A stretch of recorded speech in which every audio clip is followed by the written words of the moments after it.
नमस्कार सर, मेरा नाम राजू है। अगर एक ही उद्देश्य है कि रिच होना है, अमीर बनना है, तो कौन सा बेस्ट म्यूचुअल फंड सेलेक्ट करें और किस म्यूचुअल फंड से दूर रहें, आज का वीडियो इस पे है। मान लेते हैं कि आपके पास समय है 15 साल, 20 साल, 25 साल और पैसा को मल्टीप्लाई करना, यही उद्देश्य है, टाइम बहुत ज़्यादा है, तो बेस्ट म्यूचुअल फंड कौन सा सेलेक्ट करें और किससे दूर रहें। तो किससे दूर रहें, पहले इसका बात करते हैं। Debt mutual fund, liquid fund, इससे दूर रहना है। ये रिटर्न आपको 6, 7, 8% मिलेगा और समय इतना ज़्यादा है, तो इस डेट कैटेगरी के फंड में पैसा ना इन्वेस्ट करके इक्विटी म्यूचुअल फंड में इन्वेस्ट करेंगे।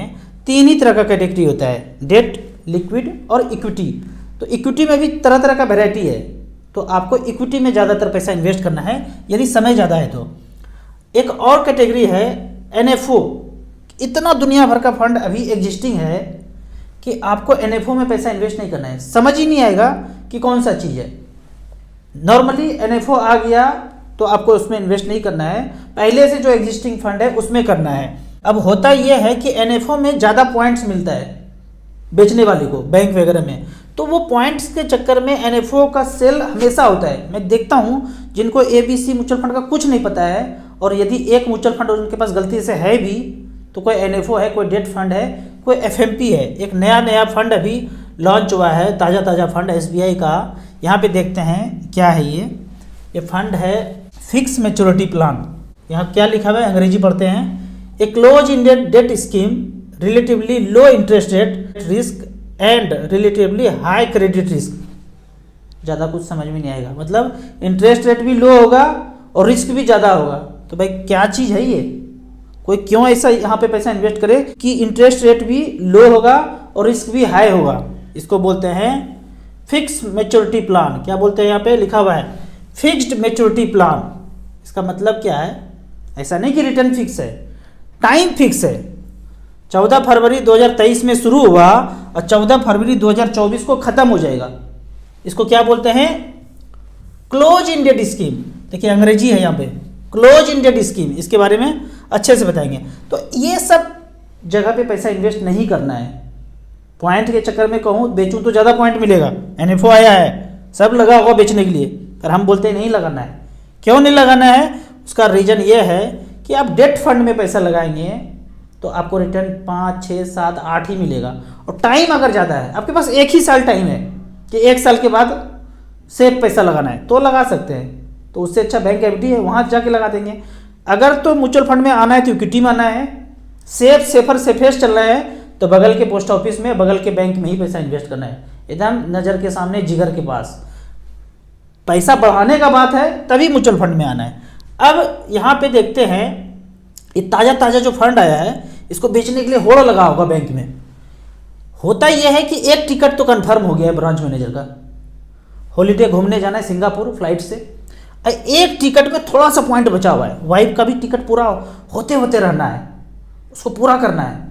तो आया एक NFO तगड़ा सा, अब इसको सेल करने के लिए लगे हुए हैं, धड़ल्ले से सबको एकदम बांट देंगे और दोनों जो है सिंगापुर फ्लाइट से उड़ जाएंगे। अब यहाँ पे FMP फिक्स मैच्योरिटी प्लान वैसे लोग ले लिए, गलती से जानबूझ के किसी ने दिया, इन्वेस्टर तो गलती से ले लिया कि बच्चे के लिए इन्वेस्ट करना है, एजुकेशन के लिए। बच्चा अभी छोटा है, 15 से 18 साल के बाद उनका पैसे का जरूरत पड़ेगा हायर एजुकेशन के लिए, और आपने फिक्स मैच्योरिटी प्लान में पैसा लगा दिया लंबे समय के लिए। आपने सोचा तो था वीडियो देख के राजू भैया का कि एकदम बन जाएगा 25-30 लाख रुपया तो बन ही जाएगा, आपने फिक्स मैच्योरिटी प्लान में रख दिया क्योंकि उनको फ्लाइट से घूमने जाना है और 6 से 8% का रिटर्न मिलेगा। तो मिलेगा क्या, जब मिलेगा तभी देखने में समझ में आएगा कि ये हो क्या गया हमारे साथ। अब मैं आपको एक लाइव मैं अपना अनुभव बताता हूँ कि मैं एक AMC में बैठा था, तो एक बंदा आया 2022 का 5-6 महीना पहले की बात है, AMC में, कि हमने 2 लाख रुपए पैसा जमा किया है 15 साल पहले। उठ के खड़े हो गए, अच्छा इतना पुराना इन्वेस्टमेंट तो काफ़ी पैसा बढ़ गया होगा, काफ़ी मल्टीप्लाई हो गया होगा, ऐसा हमने सोचा। उन्होंने पैन कार्ड नंबर दिया, बताया, सिस्टम में देखा तो पता चला कि कोई FMP में पैसा लगाए थे। स्टेटमेंट निकाला तो पता चला कोई FMP फिक्स मैच्योरिटी प्लान में पैसा लगाए थे 2 लाख रुपया। उसी तरह से फंसे होंगे, किसी को टिकट लेके जाना होगा, इन्होंने 15 साल सोच के लगा दिया, वो 2 साल का फिक्स मैच्योरिटी प्लान था। 2012 में उन्होंने 2 लाख लगाया और 2014 में उनका टाइम पूरा हो गया। Fix maturity plan time fix है, अब 2 का जितना भी बढ़ गया होगा, जितना भी पैसा हो गया होगा 6-7-8% के रेट से, क्योंकि फिक्स मैच्योरिटी प्लान मतलब डेट फंड में पैसा लगाया। अब यहाँ पे पैसा ऑटोमेटिक बैंक में आ जाता है। अब नॉर्मली फिक्स मैच्योरिटी प्लान में डायरेक्ट आपके अकाउंट में क्रेडिट हो जाता है, पर पहले ऐसा नहीं होता था। पहले आपको चेक आता था या फिर रिडीम करने जाते थे, तरह तरह का नाटक था। लेकिन अब जो है डायरेक्ट आपके अकाउंट में पैसा आ जाता है। लेकिन इनके केस में रिडीम तो पैसा हो गया ऑटोमेटिक, तय डेट में रिडीम हो गया। अब अकाउंट में जब आना था तो पता चला ये इस इन्वेस्टर ने अकाउंट ही वो क्लोज कर दिया है। तो अकाउंट जब उनका क्लोज हो गया तो चेक इशू हुआ एएमसी की तरफ से, वो चेक भी डिलीवर नहीं हुआ किसी कारणवश, एएमसी को वापस चला गया। अब ये बाबू साहब 15 साल के बाद आंख से उठे तो यहाँ आए 2022 में, तो पता चला सिस्टम में 2 लाख पे 30-32 हज़ार रुपया ज़्यादा बढ़ा है। और वो सोच के बैठे थे कि म्यूचुअल फंड में लगाए हैं, राजू भैया का वीडियो देखे, कम से कम 20-25 लाख तो हो ही गया होगा। तो यहाँ पे जब स्टेटमेंट देखते हैं तो उनको क्या मिला, बाबा जी का ठुल्लू, क्योंकि सिलेक्शन ही गलत हो गया। तो हमेशा और हमेशा आपके पास ज़्यादा समय है तो इक्विटी में पैसा लगाना है। ताम झाम सेल्समैन चकाचौंध में नहीं जाना है, इक्विटी में पैसा लगाया। उसमें भी 2 कैटेगरी बता दिया हूँ, स्मॉल कैप मिड कैप में लगाते रहना है। अब यहाँ पे 2 अंग्रेजी आया था, close ended scheme, open ended scheme. दूर रहना है, किससे दूर रहना है, तो क्लोज इंडेड स्कीम से। इसका मतलब क्या है, एक एनएफओ आया, एनएफओ मतलब अभी आया और मान लेते हैं 30 दिन तक बिक रहा है वो, तो लास्ट में इसका डेट जो है इंड हो गया। क्लोज इंडेड स्कीम मतलब जिसका इंड जो है क्लोज है, मतलब ये जो डेट है 30 तारीख तक के अंदर जितना लोग पैसा डाला उसके बाद वो बंद हो जाएगा, उसके बाद उसमें कोई परचेज नहीं हो सकता है। इसको बोलते हैं क्लोज इंडेड स्कीम, मतलब जिसका इंड जो है, इंड डेट वो क्लोज है, तो उसको बोलेंगे क्लोज इंडेड स्कीम। जितने लोगों ने पैसा डाला, मान लो 10,000 करोड़ आ गया, 10,000 करोड़ फंड मैनेजर लेके जहाँ जहाँ पैसा लगाना है लगा दिया। अब उसमें फर्दर कोई पैसा नहीं लगा सकता है, 1 लाख मेरे पास है मैं लगा दूँ, नहीं लगा सकते हैं। क्लोज इंडेड स्कीम, इसका डेट का इंड जो है क्लोज हो गया, 30 दिन के बाद क्लोज हो गया, अब उसमें कुछ हलचल नहीं होगा। अब आता है open ended scheme. Open ended मतलब जिसका जो इंड जो है ओपन है, 30 दिन के लिए एनएफओ आया था, यहाँ तक चला चला चला चला चला चला, एनएफओ बंद हो गया, लेकिन इसका इंड जो है डेट ओपन है, इसको बोलते हैं ओपन इंडेड स्कीम। मतलब इसमें और बाद में भी पैसा लगाया जा सकता है। 30 दिन तक तो एनएफओ था, जो भी पैसा लगाएंगे 10 रुपये के रेट से मिल जाएगा। अब दुनिया भर में सब लोग हैं, 1 महीने बाद पैसा लगाने लगा दीजिए। तो जितने भी स्कीम मैं नॉर्मली इक्विटी में बताता हूँ वो सब ओपन इंडेड स्कीम है, मतलब इसका इंड जो है ओपन है, कोई भी कभी भी खरीद सकता है, बेच सकता है। लेकिन क्लोज इंडेड स्कीम में बेच भी नहीं सकते हैं, जब उसका टाइम पूरा होगा, वो फिक्स मैच्योरिटी प्लान था एक तरह का, उस टाइम के बाद ही पैसा मिलेगा, पैसा भी नहीं निकाल सकते हैं। तो यहाँ पे अब कैटेगरी देखते हैं, म्यूचुअल फंड कैटेगरी 50 से ऊपर है, तो कौन से कैटेगरी में जाना है, किस में नहीं जाना है, इस पे डिस्कशन करते हैं। यहाँ देखते हैं large cap, mid cap, small cap, इस तरह का है, ELSS, मल्टी कैप, डिविडेंड इन कोल्ट्रा fund, aggressive fund, multi cap, dynamic asset allocation, इस तरह का है। फिर नीचे देखेंगे fund of fund, debt fund, liquid fund, credit risk, इतने तरह का है। ETF है, इंडेक्स है, डेट लिक्विड है।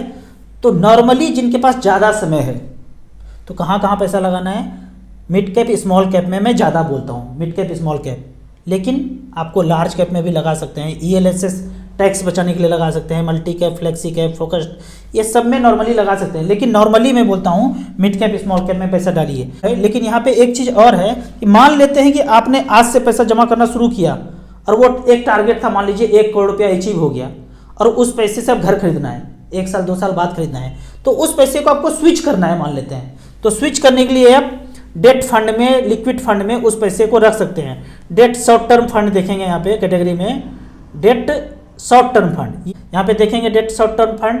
तो यहाँ देखते हैं फंड का आता है Aditya Birla short term fund, 10 lakh का पिछले 10 साल में कितना बनाया है, 8.2% का रिटर्न दिया है। अभी 1 साल का सिलेक्ट करते हैं, 1 साल में देखते हैं तो फंड आता है, मान लेते हैं फ्रैंकलिन इंडिया शॉर्ट टर्म, इसने 9% का रिटर्न दिया है। Bank of India short term fund, इसने ICC potential short term fund, इसने पिछले 1 साल में 5.61% का रिटर्न दिया है। लगभग बैंक के इक्विवेलेंट आपको यहाँ पे डेट फंड में पैसा मिलेगा। लेकिन मैं बोलता हूँ अगर शॉर्ट टर्म में 1 साल 2 साल के लिए पैसा लगाना है तो सिंपल है, बैंक में पोस्ट ऑफिस में ही पैसा रखना है। यहाँ पे इक्विटी में हमेशा जाना है यदि लंबा समय है। तो कौन कौन सा मान लेते हैं, मिड कैप। लास्ट 1 ईयर का बात करते हैं, 1 ईयर में 9% का रिटर्न दिया है। लेकिन यहाँ पे 5 साल का रिटर्न देखेंगे, पिछले 5 साल में मिड कैप कैटेगरी ने एवरेज रिटर्न अगर चेक करते हैं, एवरेज रिटर्न आया है 11.42 ईयर। और चेंज करते हैं 10 साल करते हैं, 10 साल में देखेंगे तो मिड कैप कैटेगरी ने क्या रिटर्न दिया है। एवरेज का बात करते हैं हम, सबसे टॉप का तो 19% रिटर्न दिया है, लेकिन एवरेज का यहाँ पे देखते हैं सबसे लास्ट में एवरेज के तौर पे 16.92% का रिटर्न दिया है। उसी तरह स्मॉल कैप कैटेगरी को सिलेक्ट करेंगे, small cap category last 10 years सबसे टॉप का 24% का रिटर्न दिया है निपॉन ने। और एवरेज का बात करते हैं तो एवरेज में इसने 18.56% का रिटर्न दिया है। तो हमेशा और हमेशा नॉर्मल कैटेगरी में पैसा इन्वेस्ट करना है और दुनिया के चकाचौंध में पॉइंट के चक्कर में चालबाजी को समझना है। समझने के लिए ज़्यादा से ज़्यादा वीडियो देखेंगे, समझ में आ जाएगा। कितना दिन लगेगा, सब वीडियो 1 महीना हम देख सकते हैं। देख के चालबाजी समझ लीजिए और नॉर्मल चाल चले सादा निमे बाप दादा, कौन सा equity small cap mid cap में पैसा इन्वेस्ट करते रहना है। अगर यहाँ पे आपको SIP का रिकॉर्ड चेक करना है कि 5,000 रुपये पर मंथ पिछले 15 साल में बात करते हैं, अगर स्मॉल कैप कैटेगरी का 5,000 रुपये per month. DSP small cap का पहला फंड आता है 2008 से लेके 5,000 रुपये पर मंथ किया 2023 तक, तो जमा हुआ है 9 लाख रुपया और वैल्यू बना है 45 लाख रुपया, 19% का रिटर्न। कोटक स्मॉल कैप ने 5,000 रुपये पर मंथ की दर से 9 लाख जमा हुआ है, 40,33,000 बनाया है 18% की रेट से। और ये जो 18.22% दिखा रहा है वो सारे एक्सपेंस काट के ही आपको दिखाया जा रहा है। एजेंट को मिलना है, एडवाइजर को मिलना है, RM को मिलना है, फंड मैनेजर को मिलना है, कॉल सेंटर चलना है, AMC चलना है, जो चलना है सब चले, वो काट के ही चला दिया, बॉम्बे में काट के दिखा दिया। अब 18.22 मिला है तो ये सिर्फ आपका है। आज रिडीम करेंगे तो 40,33,000 अकाउंट में आएगा। अब इसमें थोड़ा सा टैक्स कटेगा, देश के लिए जाएगा 10% बढ़े हुए पैसे पे, तो वो अलग बात है। लेकिन अलग से AMC कोई हिडन चार्ज नहीं है म्यूचुअल फंड में, इसके अलावा कोई हिडन चार्ज नहीं है। वो जो दिख रहा है वो सारा का सारा मिलेगा। फ्रैंकलिन इंडिया में 5,000 रुपये जमा किया 2008 से लेकर 2023 तक, 9 लाख जमा हुआ है, 39 लाख बना है, 17% का रिटर्न। ये SIP का रिकॉर्ड है, वन टाइम का नहीं है, SIP का। एवरेज रिटर्न अगर बात करें तो 16.56% का रिटर्न यहाँ पे जनरेट करके दिया है। आपको इसी तरह मार्केट के बारे में और कुछ जानना है, इन्वेस्टमेंट के बारे में जानना है तो इस नंबर पर मुझे व्हाट्सअप कर सकते हैं। आपको म्यूचुअल फंड में इन्वेस्ट करना है, हमसे जुड़ना है तो दिए हुए ऐप में रजिस्ट्रेशन करने के बाद हमसे जुड़ सकते हैं। ऐप का और मेरे सर्विस का लाइफ टाइम कोई चार्ज नहीं है। वीडियो अच्छा लगे तो व्हाट्सअप यूनिवर्सिटी में दोस्तों के बीच इसे जरूर शेयर करें। यूट्यूब पे देख रहे हैं तो लाइक एंड शेयर जरूर करें। Thank you so much.